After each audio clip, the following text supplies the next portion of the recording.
Covid మహమ్మారి మరోసారి పంజా విసురుతోంది. శీతాకాలంలో కోవిడ్ కేసులు రోజు రోజుకు పెరుగుతూ ఉండటం కలవరానికి గురిచేస్తోంది.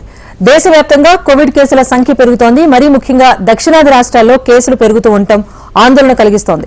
దేశవ్యాప్తంగా కరోనా కేసులు భారీగా పెరుగుతున్నాయి.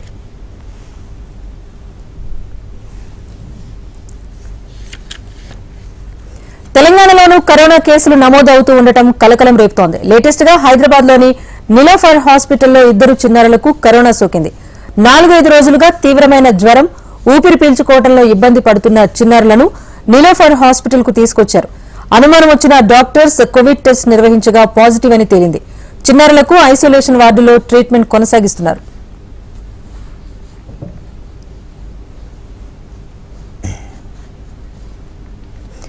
డిసెంబర్ 21న రాష్ట్రంలో 6 కరోనా కేసులు నమోదయ్యాయని ఆరోగ్య శాఖ వెల్లడించింది.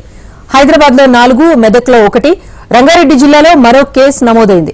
వీటితో కలిపి ఇప్పటి వరకు తెలంగాణలో 19 యాక్టివ్ కేసెస్ ఉన్నాయి.